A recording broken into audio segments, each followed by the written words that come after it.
So welcome guys to another episode of Tech with Jabs. Today I am joined by geniuses, the best of the best. These, I don't know if you guys have watched that. There's actually a movie that I'm thinking of right now. Um, um, there's a quote where these guys go in when others go out. So this is who you call when you need something done. So this evening I'm joined by Sage and Siand, and I'm just going to ask them to give us a brief history of themselves, and later on we'll be getting into what they actually do. Okay, I'm Sandra.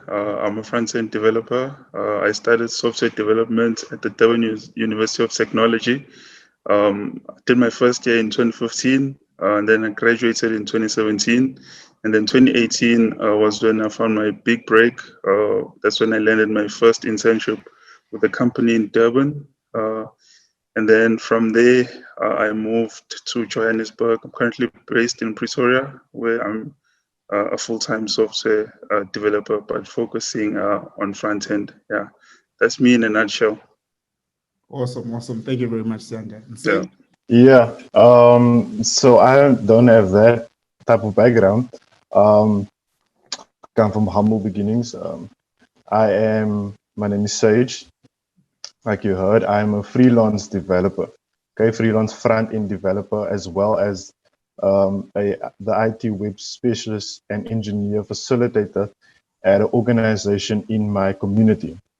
Okay, so it's kind of like a front end developer by night and then facilitator, coding facilitator by day type of thing. But yeah, so I started off with boot camps. I've started off actually at the organization that I'm facilitating. I actually started there where I've gone through internships, so coding internships, working in the technical infrastructure, and then I moved on to actually facilitation, and that's where I built up clientele, and then I started with freelance developing, and the story goes on from there.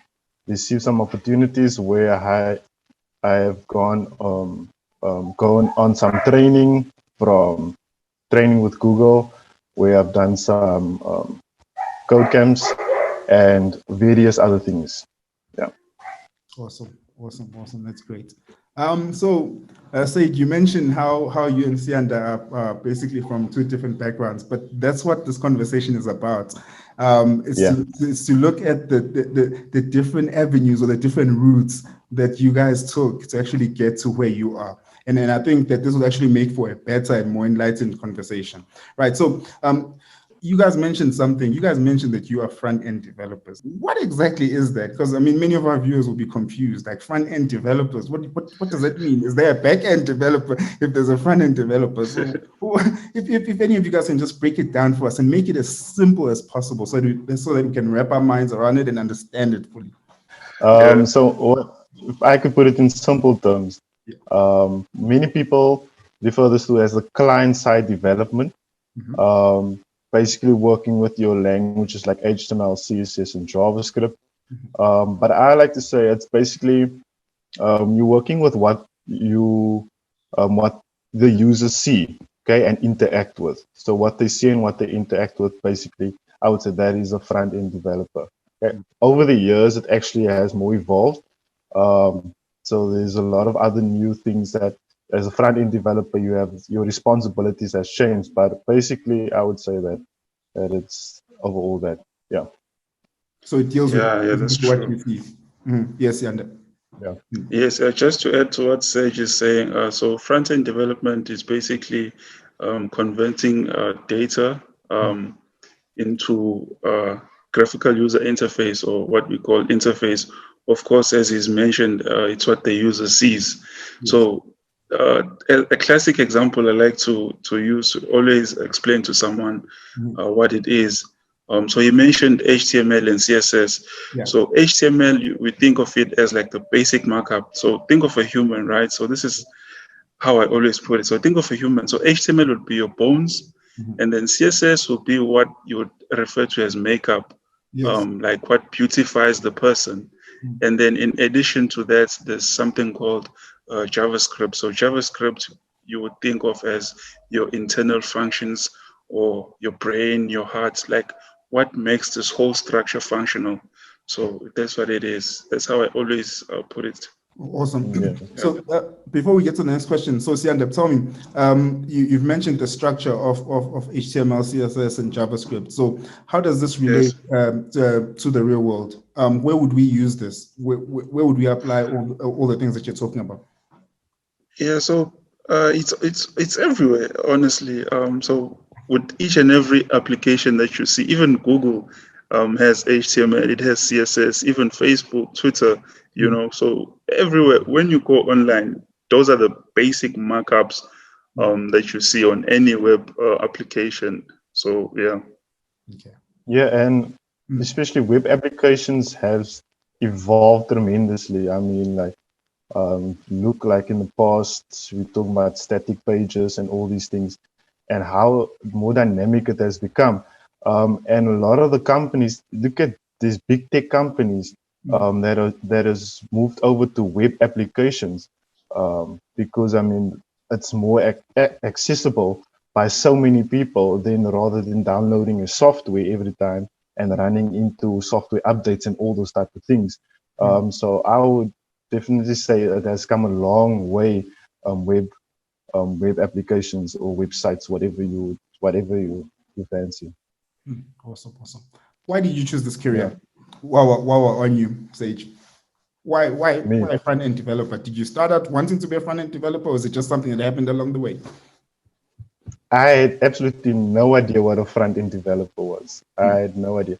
I started off with more technical things like PC fixing PCs, rebuilds, all these technical things. And then I just moved on over to coding because it was a bigger challenge.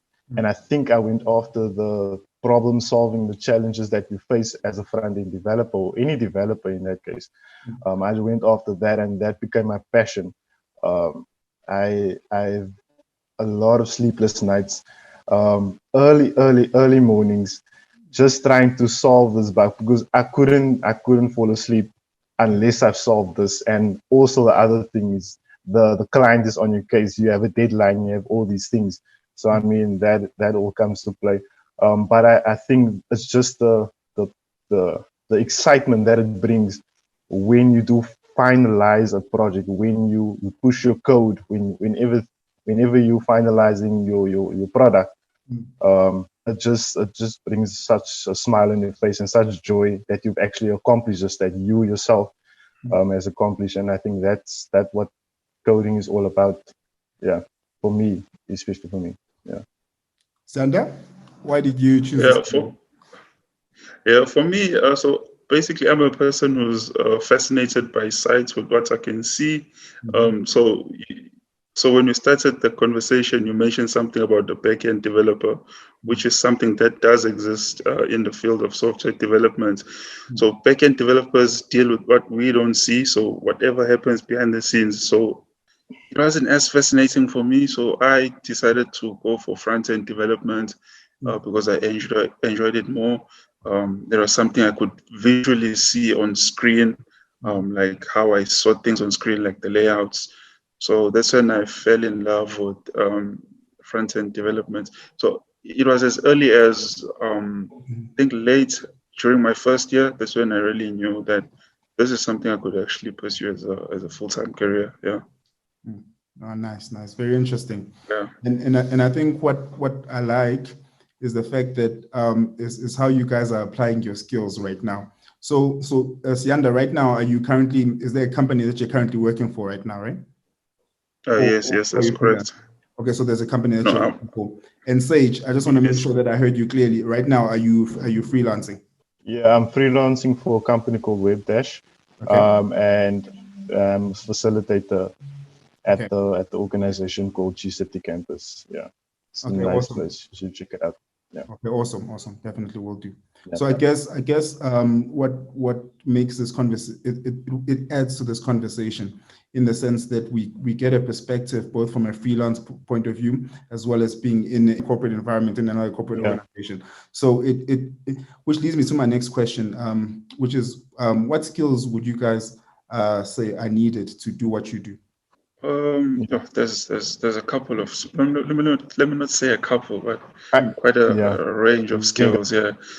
So the building blocks that one needs is HTML, which is the basic markup, CSS, there's JavaScript, and then obviously today everything is designed with mobile in head, which is to say you need to be able to have like skills to ensure that your web page, for example, or your website rather, is responsive across all screens.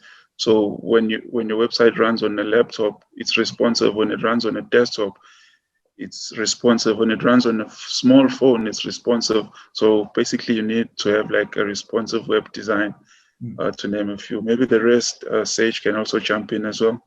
Like you mentioned, responsiveness, that is what all clients want, is the website to be responsive on most devices. And the nice part about the web applications is that you don't require any operating system. So it works on all devices, especially that point. And basically the skills that you need, I would say, like you mentioned, those languages, but I would also put in there some frameworks. I mean, React blew up, okay? React JS or React Native, okay, it blew up, and that's a hot framework to use. There is others like Angular and Vue.js that you can also put in there. But I would say know your fundamentals, your HTML, your CSS, and your JavaScript, and then throw in a framework there like React. Okay, I've basically started with PHP, which is more a server-side language. So that basically works with the databases and things like that, with MySQL, the database MySQL. And I've used that. So I wouldn't call myself a full stack developer, and I'm not going to speak more into detail about that. But yeah, I would say those are the fundamental skills, or that's the things that you actually want to get underneath the belt, is those languages. Okay. Cool. Awesome. Just to add to what Sage is saying, also there's a new framework from Microsoft. It's called Blazor. So I've been fortunate to actually use it. Its functioning is similar to Angular, if you've done Angular, because Angular uses components. So too does Blazor. It also uses components. So it's really a nice framework that Microsoft has come up with. It's really nice. You enjoying it? Yeah. It's Microsoft, so it's C#. Yeah. Oh, nice. Yeah, I think the components, the component side is very nice. By just building the components, and then, we should have another discussion on that. That's true. I think there's topics that we can have an entire discussion on when it comes to different frameworks or coding languages. Yeah, that is true, because it would be interesting as well, because you mentioned React and the whole component structure of it. Yeah, it's definitely a topic for another day. So guys, I'm here. So what do I need to start doing? I know nothing about front-end development. I know nothing about software development. But now I'm saying here, I've seen you guys, I've seen this conversation, and I'm like, no, guys, I want to learn. Where do I start?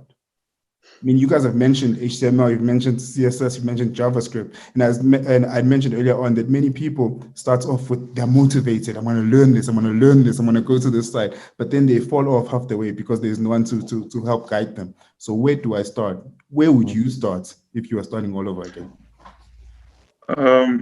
I'd highly recommend W3 schools. So just Google W3 schools. So even senior developers use that website. It's called W3 Schools. There's HTML, there's CSS, there's SQL stuff. It's just the go-to website for you to get started with front-end development. And the tutorials are so easy to follow. So once you go there, you never go wrong. Then before you know it, you are able to create your own web page or even your own website. Yeah. Yeah, and to throw in the mix, I would add free code camp. Free code camp. It's another platform that's free as well. So also just they another have Google search. and that, Also just another simple Google search, either W3 schools or free code camp. Google search, you will find it there. They have they have a nice, very nice JavaScript course that I would highly recommend for anyone that wants to learn JavaScript.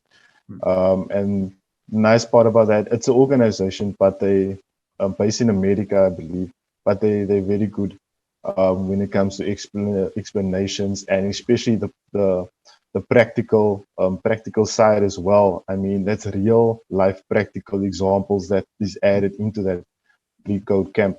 And like you said, W3 schools, and just you can also try out Udemy. I mean, Udemy is also a popular learning. Yes, even plural sites as well. You can use that as well. So the question was, how would you start out? Okay? Yeah. So now I know which place to look at. Yeah. You know what site to go and everything. Like I went the self-taught route. Most of the things I know is self-taught. It's just about not getting stuck in tutorial hell. Okay. Tutorial hell. No. So basically what it is that we are so used to the tutorial and being guided, and basically being guided every time through each practical and everything like that, watching the video, practicing and all these things, that we forget to do real world examples, or leaving the tutorial and taking what you've learned from the tutorial into an actual project. And I mean, some people really, they say, no, I need another month, I need another year, I need to learn this first, and then it just goes on and on. And you're never going to become a developer if you're stuck in that what everyone calls tutorial hell. I don't know. Yeah, just to add to what Sage is saying, yeah, that's really true. Especially if you're still on the come up. The first, like, I think this is the most common, I won't say app, but I'll call it an app, like the Hello World app that everyone starts off with, even in varsity. I'm not self-taught, so I went to varsity. As I mentioned earlier, I studied for 3 years. So every time it's Hello World, it's Hello World. Whatever framework you learn or language, it's always Hello World. So it's either that, or you do the to-do app, or the calculator. So it's those three classic ones, you know. So you really get stuck into that, and you don't want to leave and not do like the real world projects, as Sage is mentioning. So it's really important to actually, once you've really studied, and then you try something out for yourself. Yeah. So guys, we're saying here, I want to start, right? So I get onto these sites and I eat away at the work, read, learn, practice, right? Can I have maybe just an overview of how long you guys would think it would take just a person on average before they can at least do a couple of things? Just a rough estimate, because I know people learn at different rates. At 3 months, you would be fully fit to actually create your own website, because obviously you need to be consistent in your learning. You need to do it every day, like religiously. Yes. It depends. It depends on your schedule. That's another thing. Yes. So it depends. If that person is working, or they at home, what is their schedule looking like? I would say for someone that is working, it will most likely take about 4 to 5 months. And then someone at home, you can pick it up by about in 3 months, like Sandra said, in 3 months. Yeah. And to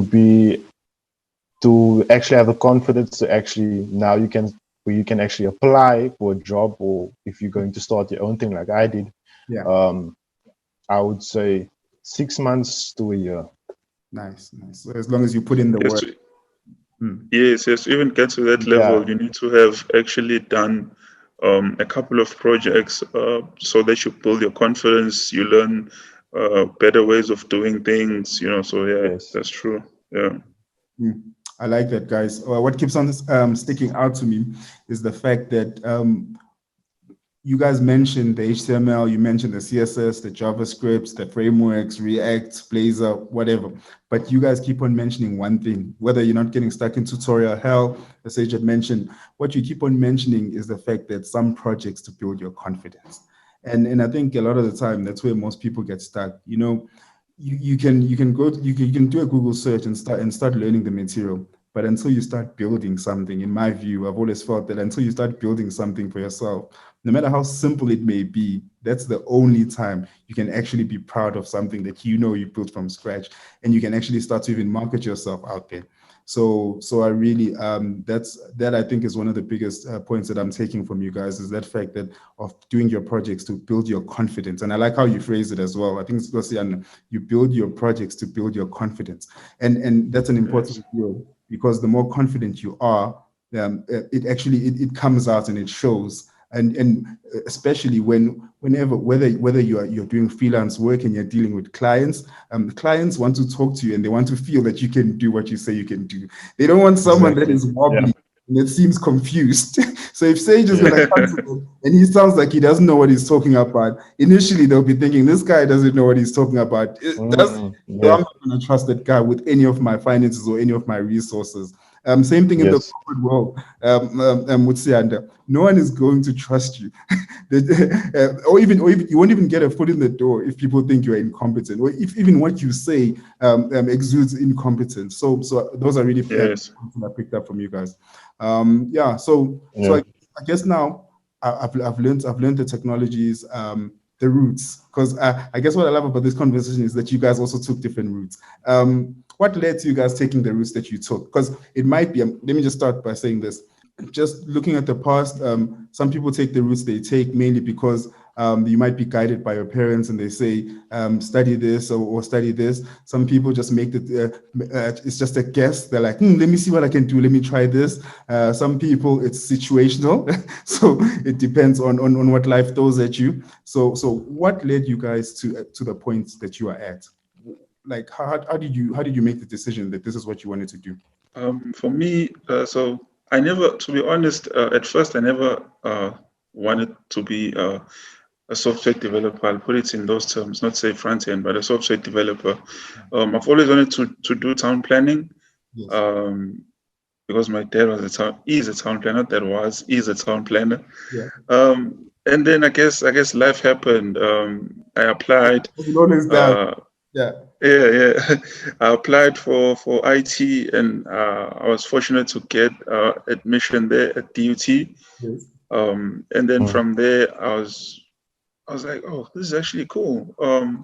You're taking your whole thought processes and putting it onto a computer, and actually making a computer think the way that you are thinking. I was like, this is cool. So from there, that's when I really knew that no, this was the career for me. Yeah. Awesome. Sounds like an interesting journey. And I like that life happened. Life happened to all of us. So we all find ourselves in places just because that's the way life goes. Yes. No, on my side, I never went out and actually looking for becoming a developer. I think it's more something that found me. I think it's something that found me. Like I said, when you're out there, you're trying to find your passion, you're trying to find something that you're good at. And it was just the case for me where I found that I'm actually good at this. And it just stuck with me. And sometimes things don't go the way you plan it. And financially, I didn't have the opportunity. I couldn't go and get a degree, but I'm still going to do that. I then just found this thing that I'm good at, and I just stuck with it. And I had the passion on top of that. I built on top of that, and I just took it one day at a time. What I like about coding is, like you said, when you first write your first few lines of code, and you actually saw that you can actually program the computer to do something that you wanted to do, I mean, that's on another level. Okay. And yeah, I think when people have a passion for something, it's no longer a job. I know a lot of people say that, but it's no longer a job. It becomes a passion. That's why I don't mind the late hours. I don't mind the early mornings. I don't mind those things because at the end of the day, I enjoy what I'm doing. So yeah, So it's worth it at the end. Eh? it's worth it. Yeah, it's worth it. Definitely. So guys, okay, so I want us to take this in stages because normally that's where people get stuck is in maybe the third stage. They start off nicely and they're with good intentions, but then they never reach the final stage. So right now, where are we at right now? Right now, I spent the last couple of months learning my HTML, my CSS, and my JavaScript. I've built a couple of demo projects, a couple of sites. Maybe because of my Google searches, I've even hosted a few, right? So now I'm at a crossroad now. Okay, so I'm thinking to myself, right? So which path should I take? I know I need to get some sort of income coming in because you guys know the world we're living in right now. So what do I do, guys? Do I apply for a job? Do I try to get some clients that I can maybe build some sites for? It's what do I do? Because I know I need to get some sort of income stream, right? But now I'm not sure how to go about it. What would you guys do? Or should I say, what did you do? Okay. On my side, yeah, on my side, so it depends on your portfolio. Okay. First thing, you should have done this by now, but open a GitHub account. It's a repository system where you can actually have all your code and all your projects in one place. It's nice because you can give the link to a recruiter or whoever you are, or a client even, and it's a nice platform. Okay, so make sure that everything is on there. All the projects that you want them to see, you don't have to put everything on there. Okay, only the ones that you feel that best display your skills, so to say. And then your portfolio website, make sure that it's not too cluttered. You don't have to do fancy things on there, basically straight to the point. So get that also, get that over and done with. And then I would say the best route is, for most people, is probably start out at a company, out at a company. But if that's not the case, if you don't get accepted, because I know the interviews are hard. Some interviews can be difficult. They do give you a code, a practical to do, and you need to basically do it in set amount of hours, in number of hours, and you need to give it back, and all those type of things. But if that's not the case, then I would say just do a website for a family member who owns a business, small businesses, or anything like that, to build the confidence while you're waiting for that opportunity because that opportunity will come. You will get that opportunity, definitely. I mean, the number of jobs in tech is or in web development is actually increasing every year. There's a lot of jobs, okay?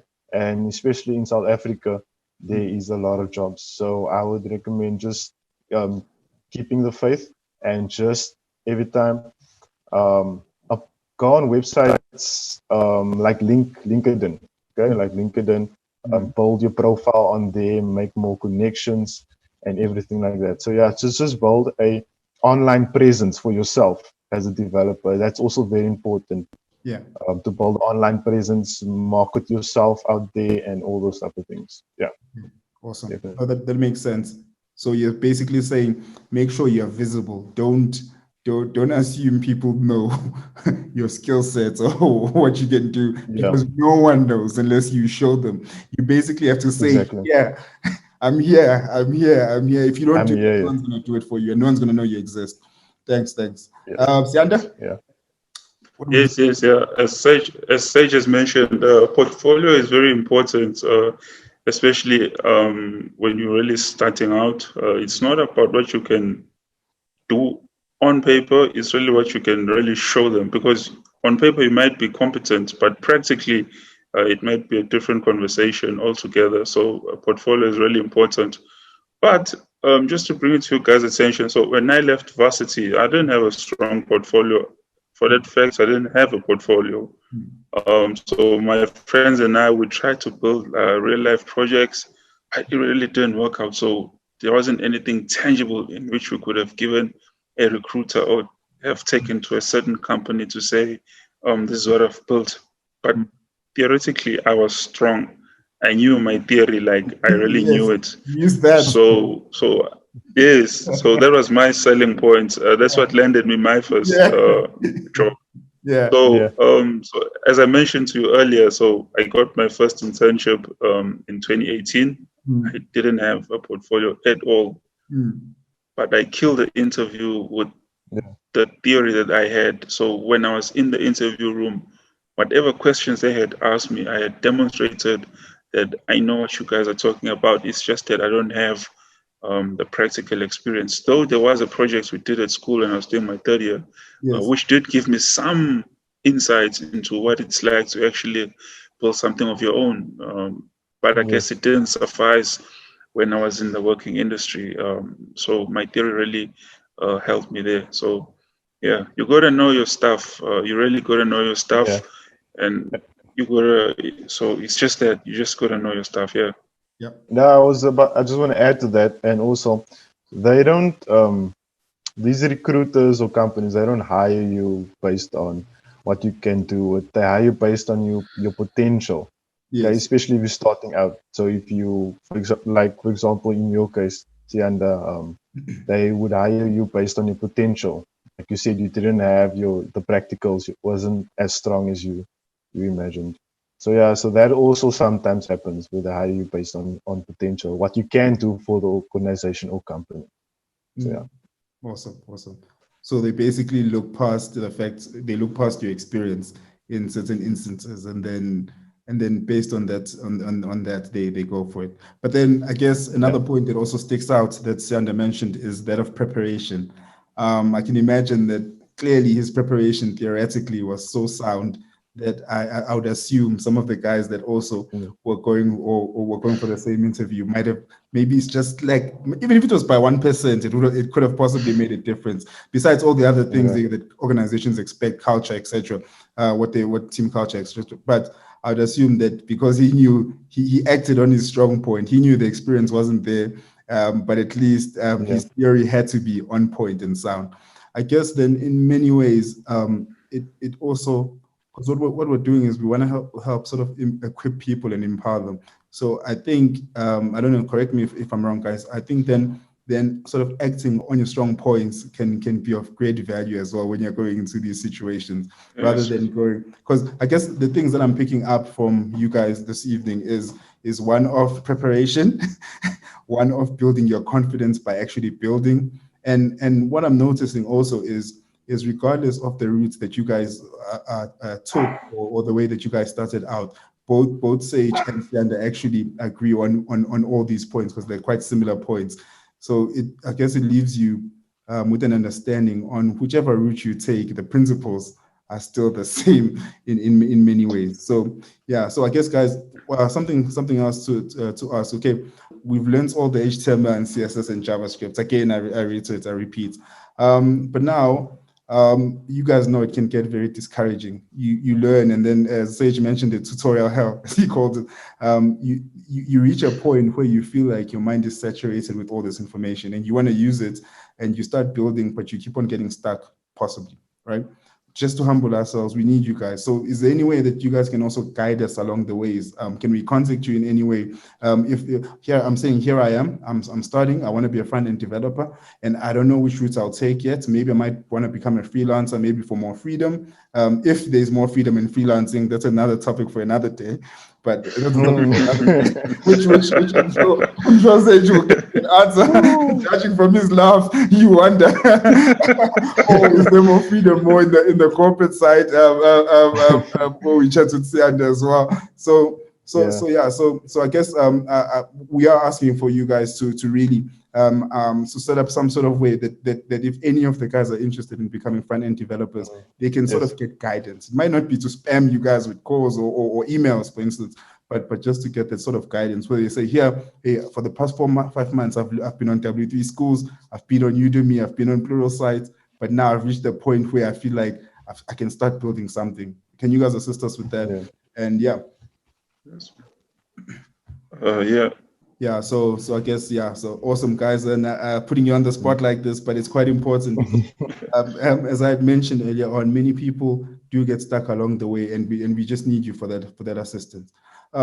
So currently, where you guys are at, obviously I do know this is going to be different from a freelance point of view or from a corporate point of view, but how can we get us a foot in the door? For example, Sandra, in the organization that you're working now, where are there internships? How often do people get called for internship or even get hired for front-end developer jobs? Currently, at my organization, there are no vacancies. I think they're always recruiting in January for that year. So they set out in January for that specific year. So currently there isn't any vacancies. Yeah. Okay, awesome. Okay, so guys, this is something else that I also want you to get into as well. Just speaking to the viewers, by the way, guys, which is Sandra just mentioned that currently there are no vacancies, but you never accept never. So you always assume that even though there are no vacancies currently, Sandra in the future, which is 2 months from now, could potentially tell you that there's someone that has left the organization and they might be looking for someone. So never just take no as a simple no. Always be thinking to yourself, what could change, what could happen, so that I can also get in. So that's one. Sage, your side. I want to start. What am I going to, also not just the freelancing Sage, because you mentioned that your organization as well. How do I get there? How do I get there and start coding with you? What do I do? Yeah, so the organization I work for is called GCT Campus. Yeah, we're based in Elsa's River. Yes. You can look us up at gctcampus.academy. You can check our website out. With regarding freelancing, if maybe we do have bigger clients, we're going to obviously need more developers, right? So you can always contact me on that. And the bigger the project, the more developers, like I said, you're going to have. So even if you do a small job, maybe it's just building the header of a website, it's fine. Okay. Obviously, it's just your starting point, and it's nice to look nice on your CV, okay, or on your portfolio. It will look nice on that. So so you can contact me. I don't know if we should give our contact details to you. And what we'll possibly do is we'll try use your email so that people don't always spam you. We could even put them on the channel. Yeah. So I think that there's no vacancies at my organization, at the organization that I'm working at. But like I said, with freelancing, you never know. Yeah. So that's a nice part of freelancing. The clients. Okay. You get different types of clients. Okay, and you can always just contact me via email. Okay, awesome. And I can maybe send me my portfolio. Yeah, send me your portfolio, and then I will have a look at it and see who the best man or woman for the job. Okay, awesome. Thank you guys. We really appreciate that, because I mean, I can imagine right now some of the other guys that will be starting the learning process, but often people start the learning process, but there's no one to help guide them, and then that's quite useless if you're gonna tell me, Sandra, and you're gonna tell me, Sage, and once I reach the crossroads or the dead end, and then you're not there to guide me anymore. And then all of a sudden you become discouraged. But thank you guys for making your time sort of available to guide us along the way as we get to the level that we need to get to. And lastly, guys, just in closing, any advice going forward for us in terms of what we need to do just to get ahead in general? And I know it's similar to what I asked you before. Again, I do, but I often like the closing comments, because it's more heartfelt and it comes from you, just from a sense of where you are right now, from from what you've done, what you've been through, and what you are aiming to go for. Even your goals, you can share some of them, where you guys are headed and etc. So for me, a couple of things. Number one, stay hungry. No matter how far you go, stay hungry. Have a mentor. I have a couple. So these are people that are really going to help you when the journey really gets tough. When you're faced with that one problem that you cannot just get through, the mentors will be there. So stay hungry. Have a mentor, and don't give up. Because once you give up, you're not going to get far. So that's one thing about software development. It doesn't need people who like nice time. So I'm quoting Julius Malema in one of his videos. He wasn't referring to to software development, but it was a meme that I saw. It doesn't need people who like nice times. You really got to be there. You got to withstand pressure because it really gets tough. But so don't give up. Have a mentor, and you'll be fine. Awesome. Yeah, exactly. One of your points I agree with. Yeah, the points that you said I agree with. The be hungry. Okay, be hungry for learning. You always want to continue learning. Even myself. We as a developer, you continuously learning. Okay. So you might want to go from front end to back end, and having both, you might want to be a full stack. There's different avenues that you can go into. And then number two, be positive. Okay, always stay positive. I know things can sometimes look bad. You might not get past this part in the code, or this bug keep on appearing. Things like that. It's really stressful. And then also be humble. So when you do reach your destination, remember the journey you took to get there, because it wasn't easy, and try and help those amongst you also to get to that same destination, because they also, everyone might be going through the same things. So just stay humble. I think that's it for me. As in my future goals is obviously becoming a much better developer than what I am right now. That will only come with time, and then obviously starting my own company. That's starting my own tech company, and then that's employing more people. Exactly. Fortunately, we still have your email addresses, guys. So I think those will come in handy. But just at times during these, I've done a few of this sort of interviews. But what I must say is just to thank you guys for your time. The one thing that I never take for granted is people's time. You can have all the money in the world and do whatever you want to do, but your time you'll never get back. Money you can work for again. You can get it back if you start working, but time is something that is really, really priceless. And I just really appreciate you guys just taking this time during the evening just to be able to actually to impart, in fact, your knowledge and your experience and your wisdom to some of the guys. And also, more importantly, not just taking your time, but also allowing us just to ask you guys to also promise your future time as well, to help guide some of the guys so that they can at least have some sort of starting point and get to the point where you guys are at, because so that they won't suffer and have the same struggles that you guys had, because that's the whole point. The whole point is to be people that help others to not suffer the same struggles that we suffered. So if you can just do that for one person, you've made your mark. You've done a great thing. So I do thank you guys, and I really appreciate your time. And I do hope that there'll be way more conversations in the future. That I never leave that out, and I won't leave that out. I do hope that there'll be more conversations in the future. Maybe where you start just showing some of the guys what you do and what you can do, and guiding them along the way.